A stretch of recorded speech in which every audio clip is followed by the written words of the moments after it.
Thank you.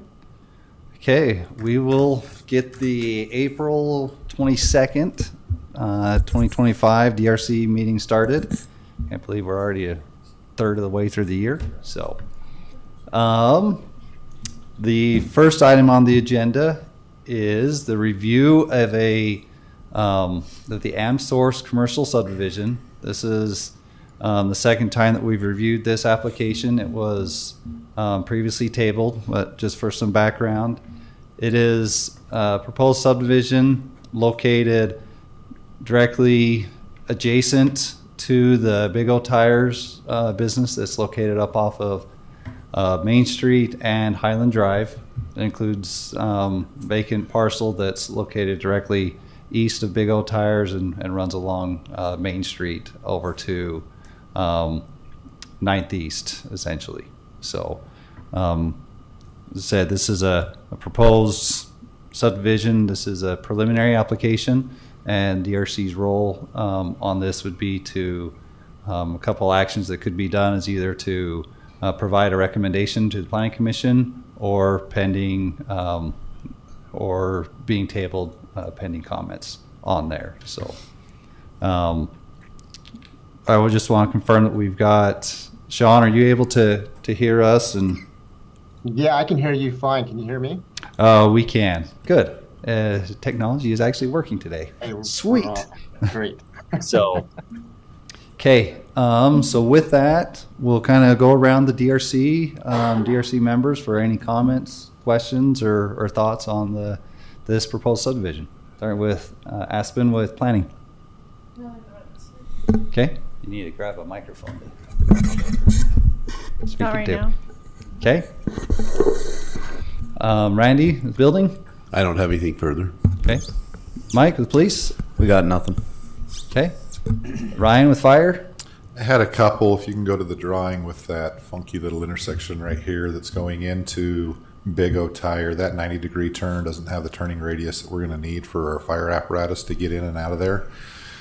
So you've got to make those sweeping corners or do something that we can get in and out of there, or angle it or something. That just does not. I mean, we ran a truck template through it with the fire apparatus vehicle.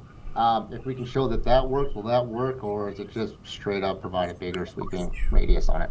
Well, one, I'd like to see what size of truck you're using, because our new truck will be here next year that's extremely large and longer. So, yeah, you know how long that is by chance? I'd have to go find the specs and I can get them to you. But those 90-degree turns do not work for large apparatus. And then if you go to the east in between lot 2 and 3, you've got a large radius on one and a short radius on another. It just, to me, that doesn't make sense. But that's just my OCD kicking in. But that 90-degree turn, and the radius of 20 works a lot better than that R12 for us coming in and out of there. So John, if you'll squeeze back over towards Big O, the next section right there, you've got a fire hydrant, which is great, but I'm curious how you're going to access lot 1. One second, Ryan, let me get the utility sheet pulled up for the fire hydrants. Sorry, he's getting there. So you're putting a fire hydrant there, which we appreciate, and then you're tying it in, going back out to Main Street off that 8-inch water line. My question is, how are we going to access lot 1? And we're going to need another fire hydrant up in this area. The reason for that is the hydrant that is on Main Street is going to be off a berm, and it's not really accessible for a fire truck to come in and grab. So if we're coming in on a fire into lot 1, we tap that hydrant, we shut the entire road section down. So, because I don't see a road coming in. The way they're going to access it's right now it's being proposed as a credit union. It's a very small footprint, but the access road will continue where that connection is to the Big O Tire. That road there continues north and will circulate around the Nebo credit or the credit union that's being proposed there. So right now there's a big landscape island right there where that fire hydrant will reside, and then that road will continue north and enter into a parking lot for the credit union. Okay, if you can just put another hydrant to the north, maybe just not far from where you're stubbing into lot 1. I get it that lot 1 might be a credit union, but we don't know what's going in lot 2, and so that would give us a hydrant on each side for that open area. Okay. And the way the gradings work, the only place we can place a building on lot 2 is towards the east. So that's why there's another hydrant there towards the east by the storm tech chambers. Um, so that's where the building is kind of being anticipated at this time due to grading. Understand, but it's a lot easier if you put that in now and you don't have to redig it back up. Okay, so can we not put in that fire hydrant then on Main Street that's below grade and just shift that further to the south? That would be ideal, yes, because if it's below grade, I can't grab it with a truck. You know what I mean? Yeah, at that point, it just becomes a redundancy. So we'd rather just push that further south. And I would agree, and that's what I'd prefer. So if you can do that, that would be helpful. Okay, that's an easy change.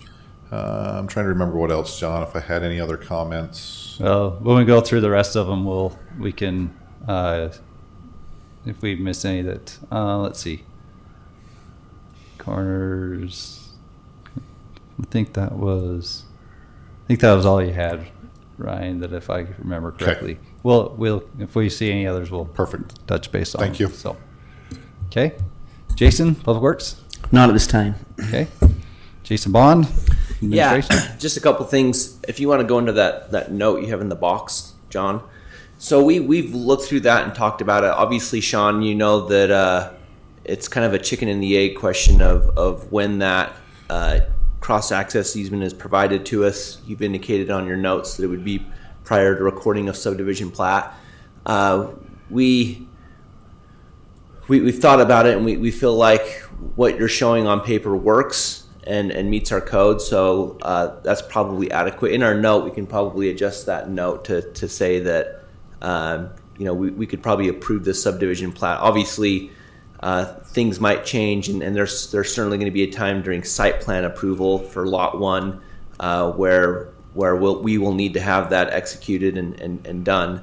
Obviously, we know there's a lot of moving parts with this subdivision, with Lot 1 and Lot 5 being considered right now for development. So I think that'll all work and be good for our purposes.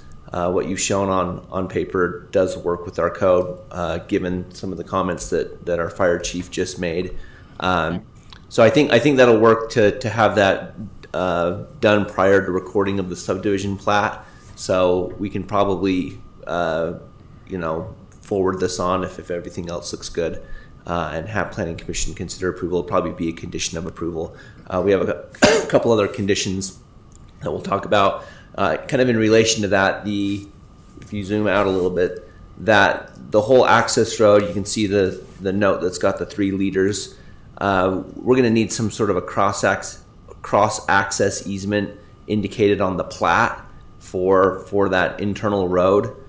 We just want to make sure that with particularly the breaking lots out into phases, more specifically Lot 5 being broke out into a different phase, we just want to make sure that internal road, that private road that is access, I should say that road that is on private property that is access for all the different lots. We want to make sure that there's a cross-access indicated on the plat, so there's not going to be any issues with future owners of each lot.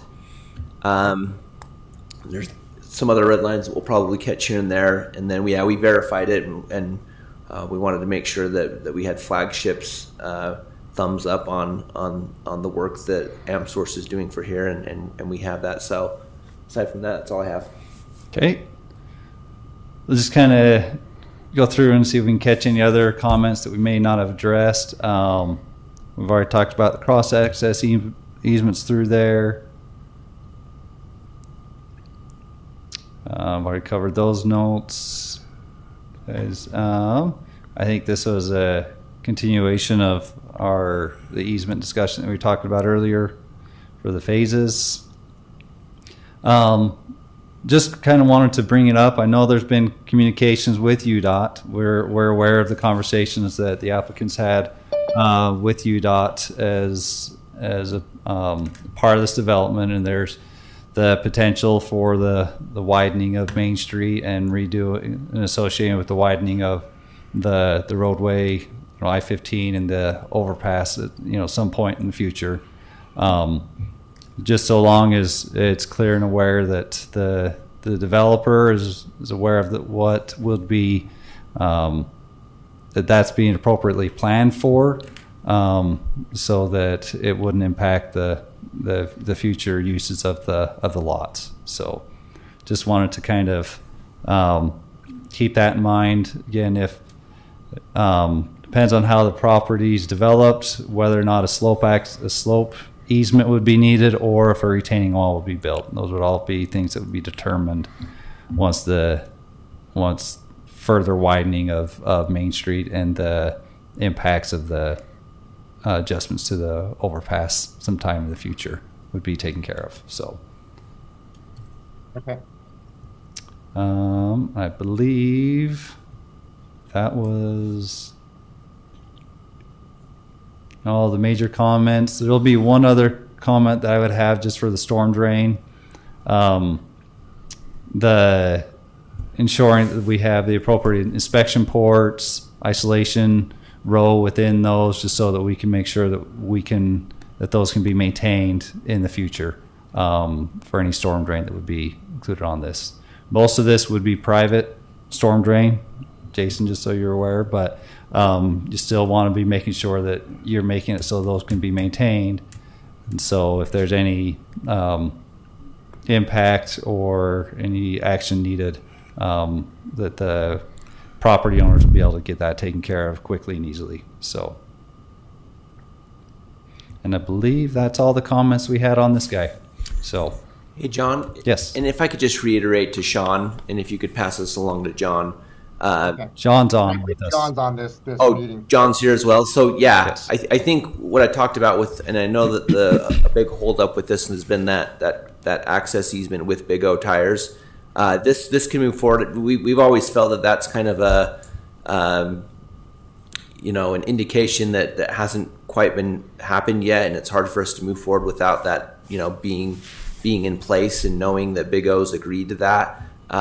Like I say, I think this is good to move forward. But just know that any site plan approval for lot 1 or whatever other lot wants to move forward, that needs to be addressed, and we do need to have something in hand or recorded in order for that to move forward. So I think at this point we can move things forward, because I know on your end you have some some juggling you're trying to do with some potential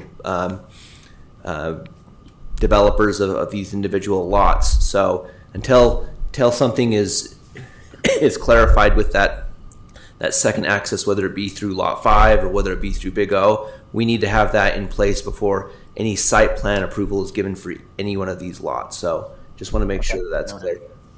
And I believe we did submit a draft copy of that cross-access easement with Big O Tire. So I know it's in the process, but I'll need to follow up with the client just to ensure that it's moving forward and will be recorded. So. Okay. Okay. If there's not any other discussions or questions, look for a motion. John, I'll make a motion that we conditionally approve the AmSource Santaquin subdivision, 5-lot subdivision, with the conditions that these red lines be addressed, that the fire concerns be addressed specifically for the radius of the access road and the radius of the, I'll call it the emergency access road with Big O tires, that those be addressed so that our fire apparatus can maneuver in there. That the fire hydrant near Main Street on lot 1 be shifted south, so it's more in the middle of lot 1 on the east side of the property line. And that yeah, I think that's it. Okay, we've got a motion. Is there a second? I'll second it. Second by Jason Calloway. Any discussion on the motion? Seeing none, we'll go to a vote. All in favor, please say aye. Aye. Are there any opposed? Okay, motion passes. This will be referred to or go to the planning commission for the next step. As prior planning commission, we have to make sure that all these comments are addressed prior to it being scheduled for review by the planning commission. So, okay. All right. Thanks, John. Yep. Thank you, John. And John, Yes. did I make a motion to approve? I might have. Was it approve? You made a motion to conditionally. Conditionally Okay. approve. So we need to amend that. We do need to amend that. You're right. It's a recommendation, not an approval. Yeah. So Good catch. If we may, that motion should be a recommendation to approve. So yeah, I guess that works because Yeah, it's going a to planning recommendation to approve. Okay. We're good. Yep. Okay. Thanks, Sean, and thank you, John. We'll get these comments over to you in the next couple days. Great, thank you. Yep. Thank you. Okay, the next item on the agenda. Do we have anyone from Scenic Ridge here? Nope. So with that, I would just look for maybe an adjustment to the agenda. Seeing that we've got an applicant with Bella Vista on Zoom with us, that we adjust the agenda to look at the Bella Vista subdivision before the Scenic Ridge. Is there any concern to do that? Nope. Okay, that's what we'll do. So, Cameron, can you hear us? Yes, I can. Great, and we can hear you. So, twice in a row, technology's worked. All right. So, okay, so this is resubmittal for the Bella Vista subdivision. This is a subdivision located off of 400 East, and basically north of the Ferguson's Cold Storage Building, located there, all the way up to in line with Royal Land Drive. Kind of includes that big vacant parcel that's vacant parcels, I should say, that are installed, that are currently in place there. So this is, as I said, the second time we've reviewed this application. They've resubmitted and are looking to looking for the DRC review on this one. So with that, we'll go around the DRC and see if there's any comments or thoughts on it. So we just need the repeat comments addressed from last DRC about the approval letter from Kimball Stratton and the Nebo School District, and then we also need the mailbox locations. Okay. That's all for right now. Randy? The post office hasn't gotten back to me yet on the proposed locations, but I'll get those and send them over when we get them. Okay. Randy? No, this isn't final at this point, right? It is not final at this point, Yeah. no. No, I don't have anything. Okay. Mike, please? We don't. I think the stop sign issue is addressed when I looked through it, so I don't think we have anything else. Okay, sound good. Ryan, with fire? No, the hydrant spacing looks correct and the turnaround is sufficient, so we appreciate that. Okay. Jason Calloway? If we go to the sewer, we're Give me there. during. Give me a second to get there. Oh, you're good.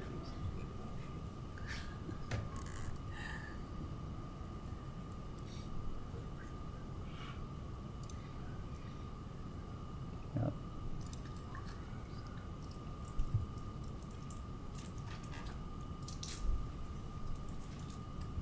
Sorry, I'm going quick. Right there. This is going to work, but when we go to do this, there's going to be some constructability issues that we're going to have to deal with, because that is a live line, and I just want to make everybody aware that we need to come up with a good plan when that happens and discuss it and figure out how we're going to do that, because you are dealing with a lot of flow in that line. So Yeah, so just to kind of build on that a little bit. So this line that I kind of highlighted here, let me make that so it's easier to see. So currently the existing sewer flows, wastewater flows that come from basically the entirety of the north half of the East Bench flows through this line and works its way down towards the treatment plant. And so that the coordination and the relocation of that line is going to, we can't shut it down. Nope. It's going to making sure that we're coordinating with whoever the contractor is, and just so the developer is aware that that's going to be a significant challenge for this. So it can be done. It's going to take some work there, and making sure that we're not backing up anybody, or we're not, that flows need to be happening there continuously. So Correct. that's all I have, John. Okay. Jason Bond. Yeah, I usually don't. I'm usually not here. I'm sitting in for the city manager, Norm Beakley, who's a PE. He wanted me to bring up, and maybe John and or Jason can talk to this. I think there were some questions on 400 East and the width of the asphalt that is going to be provided there. I think there was some question of where that measurement was made from, if it was made from the middle of the asphalt or if it was made from, where that's at. So I know he had some questions about the extra width that would be provided to the west side of 400 East.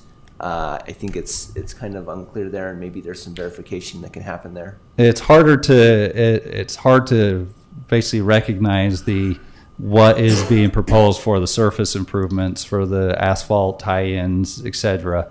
It is shown you've got curb gutters, sidewalk, and those type of things, but it's maybe another exhibit showing specifically the width of the asphalt that's going to be proposed to do in there, just so that that's easier for us to understand what's proposed to be installed along there.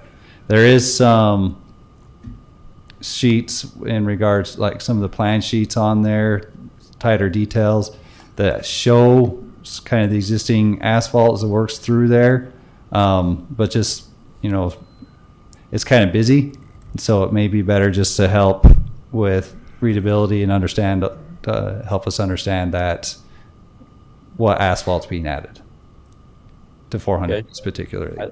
I like the idea of an exhibit that outlines how that is constructed. We've worked from center line. So current asphalt, we've worked from center line to try and establish the new widths. Okay. We thought that was the right way to approach it.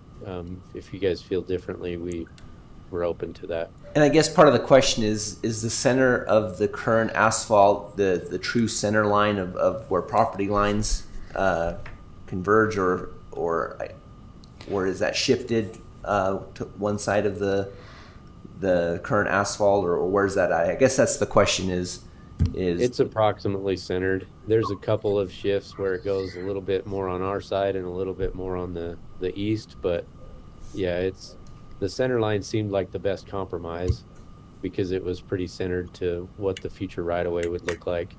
Okay. But we can provide an exhibit that shows the average of that, and I'd suggest when we do it at a couple of different basis of bearings. So like if we did it at maybe this intersection or the future Royal Land Drive intersection, kind of along that, and then the other one further south, just to give you a clear picture of exactly where it falls in a couple different locations. Yeah, that would be great, just so that it's clear, so that is clear that way, so we all know and know how much is going to be done there. So I don't have anything personally else to say. Maybe just a couple clarifications. Looking at the plat map there, did we address the temporary turnaround at the far south of the subdivision on that stub street? Did you see that, Ryan? Let's see, you're talking, let me get the right sheet pulled up here. Oh, yeah, you're talking down right here. There. Yep. So let me pull out get the plat sheet for that one. I think it's that guy. Yep, that's it. So I'm not seeing a temporary turnaround, or is that not long enough to need a temporary turnaround? It's not long enough to need a temporary turnaround. Where it's 2 lots, we can back out that far. Okay. 180 feet. So I think our code we need to verify that. I think our code may read 150. So we'll have to verify that. Yeah, that's great. That's fine. And then I remember last meeting we were talking about, maybe Askman can help me with this, but didn't we have something on our trails master plan for a trail that was running east and west? They have that on there? Okay. I got the thumbs up from Ryan. Okay. That's it for me. Okay. We'll kind of go through any other comments that may not have been kind of gone over. So it appears that there's been a change in the storm drain plan a little bit, and so just make sure we get updated storm drain calculations associated with that. One item kind of discussed is double frontage lots along 400 East. Is say our code doesn't necessarily it discourages double fronted lots. Especially there's some circumstances where they can be looked at and discussed. And we did a brief discussion last DRC regarding a potential fence. Masonry fence that would run along 400 East, so that and last meeting, I know that was talked about. Maybe Cameron or Andy, is that something that you guys are still planning on, is to do a fence along 400 East? Yeah, we were planning on doing a vinyl fence along the back of those lots. We hadn't planned on doing a masonry fence. so if you'll say your name. Did you want us to do a note on each lot on those saying that there wasn't access to 400 East? I think that was brought up as well. That was. I can't remember if that note made it on there, but we're happy to add that note to each of those lots. We have the no access notes on all the lots, Okay. but I think specifically the fence. Okay. I think with the double frontage lots, and regardless, we will have no access there. But that fence just creates a physical barrier that someone doesn't Sure. try to enjoy the frontage on 400 East. Yeah. Something that sure. we probably will do, and I know Jason Calloway might be bringing this up, but we'll probably red curb all of 400 East. Just kind of going off the comments I made before about the width of 400 East, it's not very wide, and any cars parked along 400 East are just going to cause an issue with travel along there with the width that will be provided. So. That was something that you guys indicated last meeting of maybe doing a physical fence along there, and I think that would really help with the consideration to allow for the double frontage lots, though, even though they're discouraged. But if you have that note on the plat or something of a fence being provided by the developer, I think that'll really help. Mm-hmm. We'll add that. Okay. Let's see. We've already gone over those couple notes there. I'll kind of see if I can burn through these and find a. Just as a note, we have not run closures on each of these. That will be handled during the final subdivision application phase. For phase 3, again, this is kind of in line with the sewer. Making sure that we are putting an easement here specifically for the sewer line. Santaquin City does not qualify as a public utility, and so we need to have a specific easement for that sewer line as it runs between. This is actually lot, I believe, 301 on the subdivision. On the other sheets shows that as 301, but between these two lots where that sewer runs, there need to be a specific easement related to that. Okay. Total width of that easement, do you need 20 feet or 20 feet minimum. Okay. Yeah. That's what we've done in other phases, Jason. So, let's see here. Is any other? I believe it's on another sheet, but just we'll need to make sure that we have confirmation. Aspen kind of mentioned it earlier, but we need confirmation from both. I believe it's Kimball Stratton, as well as the school district. I understand that you guys have been working with the school district on this project, but we do need to have an email or some sort of confirmation in writing that they're aware of and they're supportive of this application. In those same lines, that they are comfortable with essentially this is a temporary fire turnaround. Once Royal Land Drive extends to 400 East, this piece of property is actually owned by a different entity from the school district and from the applicant. And so at some point, it's anticipated that will continue through, but for the time being, they are proposing this temporary turnaround.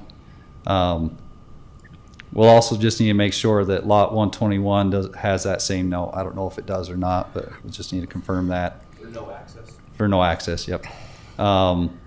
but that this temporary turnaround has Nebo School District's approval and agreement to that. If you can also put signs, no parking in there. Sometimes people see a vacant subdivision or cul-de-sac and they decide they want to park their trailers in there, and it defeats the purpose. So either red curb it or no parking signs in that whole cul-de-sac. Let's see here.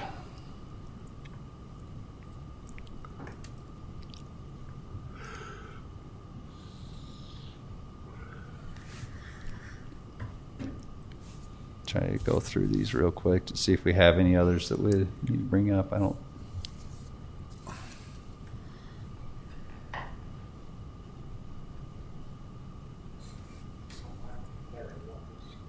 Sorry, if anyone gets car sick, they can tell me to slow down. But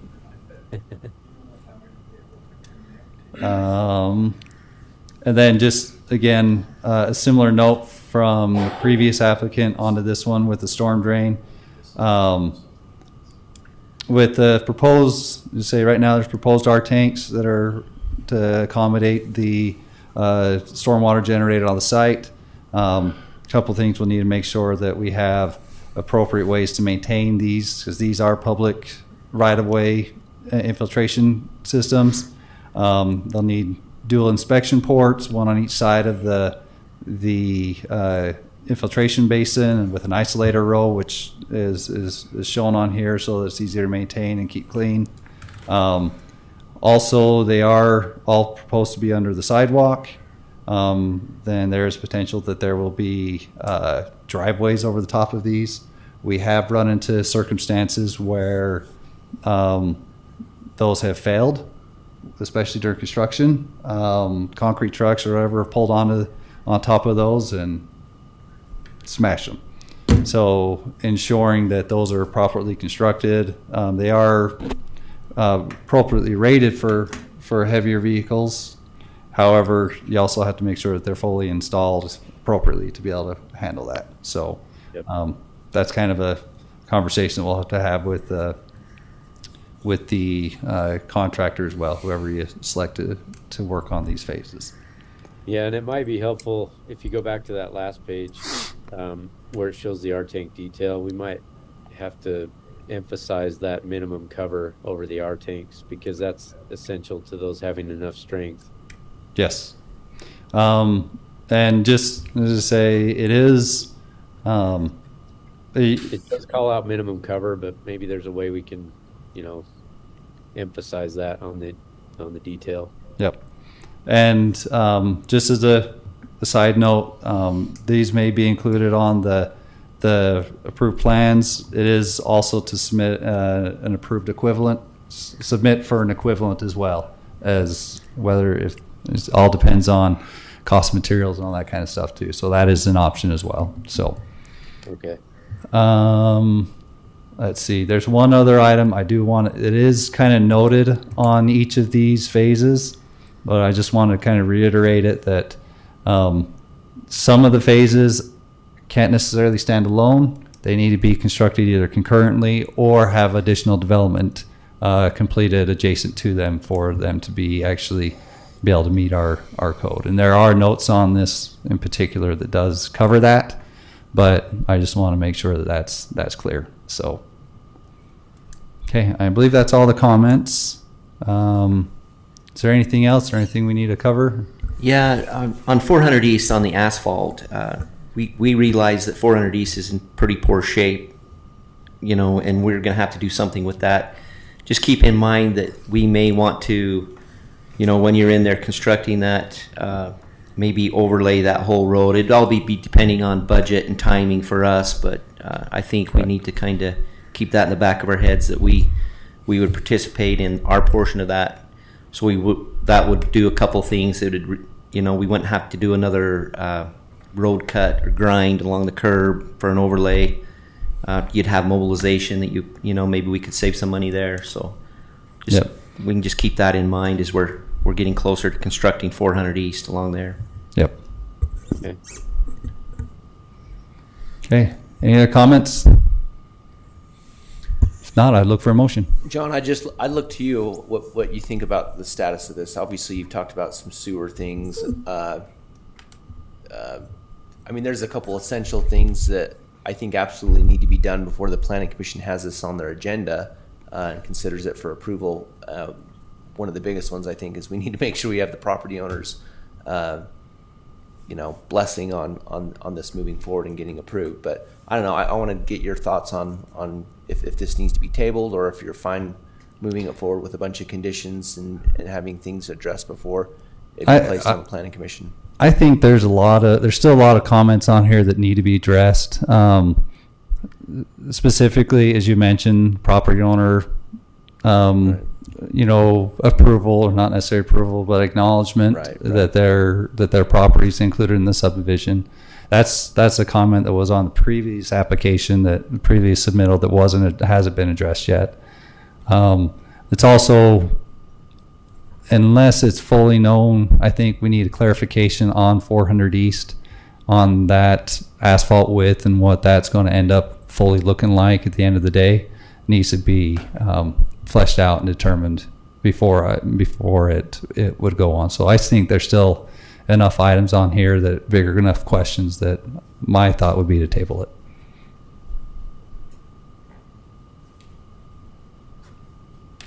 Yes. Can I make a comment again? Uh-huh. This is Andy. Kimball is very hard to get a hold of. In the past, I was able to just provide a redacted contract to planning, showing that we had it under contract. Am I able to do that again? Or would you prefer something in writing from Kimball?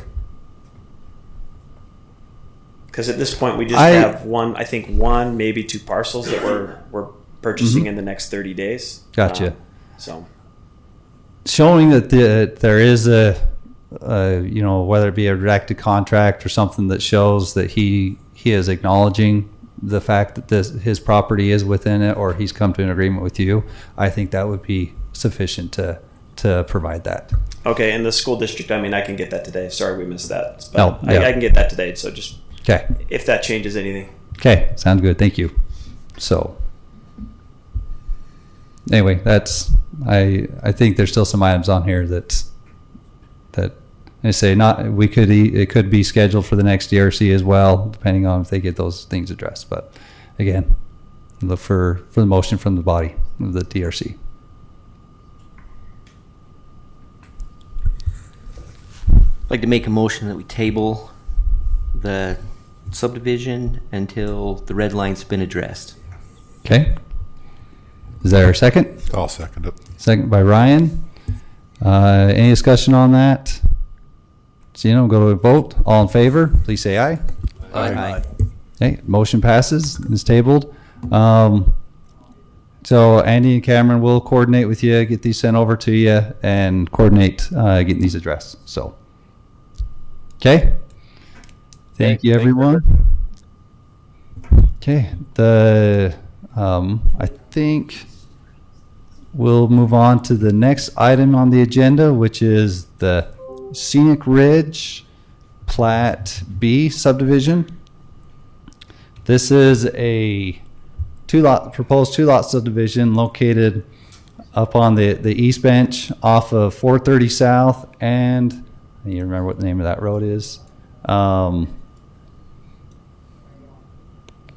Can't remember what the name of this road is, but so 430 South is right here. This is the new Scenic Ridge development that kind of loops around and connects into 1200 East.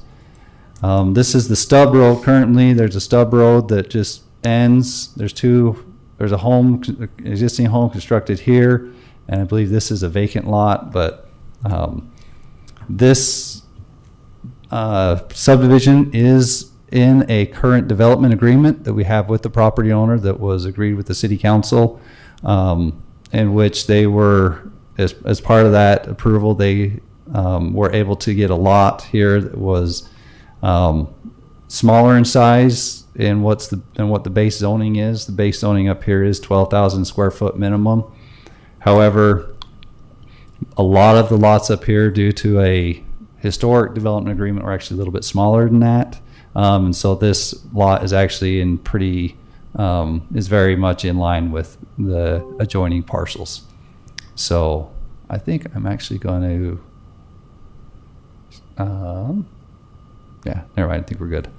So, but anyway, so the development agreement has been approved. The lots are consistent with the development agreement, and so kind of the background a little bit on this application. So again, this is a preliminary application. It is a DRC is a recommending body for this, and so there'd be either a recommendation or a table. I believe would be the two possible actions that the DRC could take. John, what's directly south of those two lots? That area actually is not located within Santaquin City. It's vacant parcels. So Who owns that? I don't know right at the top of my head. That's just going to play into, can they get an agreement to provide a temporary turnaround, emergency turnaround on that south property? Okay. Yep. And so there is, I say we had a similar comment on that one, that they are, that distance there is greater than 100, I believe it's 150. You would need to verify that. Yeah, that one lot length frontage is themselves. 100, so you're looking at 200 plus. Yes. So Okay, we'll kind of roll with any comments from DRC. The biggest thing is we just need the addressing for the street and then lot 1 and lot 2. And then there also needs to be a signature block provided for Comcast. Randy? I haven't looked through these as far as address, but we can get that. I'll get those figured out and add those on there. Okay. Mike? Nothing. Okay. Ryan? just that emergency turnaround, and then that's all I have. Okay. Jason? All the utilities look good. It's just extending them out to the end of the property. So Yep. good. Real quick, Ryan, I'll go back to you just real quick. Does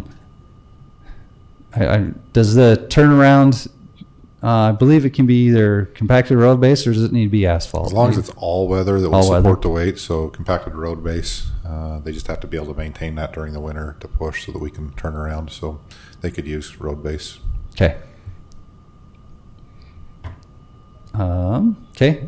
Jason, you didn't have anything? Nope. Okay. Jason Bond? I don't have anything. Okay, we'll just kind of go through these. Any comments that we may have missed?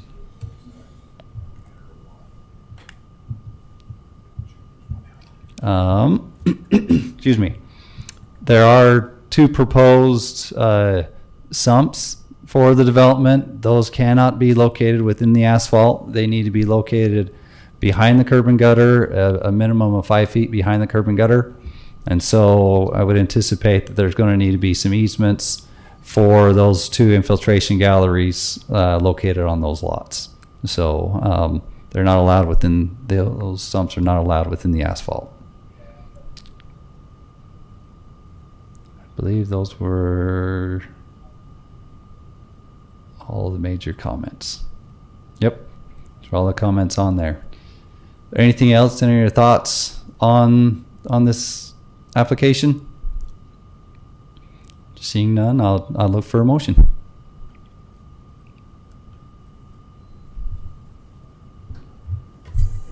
I'd make a motion that we table until we get these red lines taken care of, especially where they need to supply a turnaround either on-site or off-site on that street. Okay. A motion. Is there a second? I'll second. Second by Mike. Any discussion on the motion? Does this need to be tabled? That's the current motion. Okay. So All right. yeah, that's the current motion. And we've got a second. So any other discussion on it? Okay. All in favor of tabling, please say aye. Aye. Aye. Any opposed? Okay, motion passes. Application's been tabled. So, with that, I don't think there's any other action items other than the review or the approval of the meeting minutes from April 8th, 2025. If there aren't anything, I'd look for a motion on those. Motion to approve. Okay, got a motion. Is there a second? Second. Second by Jason. All in favor, please say aye. Aye. Any opposed? Okay, minutes are approved, and unless there's anything else that need to come before the DRC, I would look for a motion to adjourn. Mr. Chair, I'll make a motion to adjourn. Sorry, Ryan beat you to it. We are adjourned at slow. 10:46.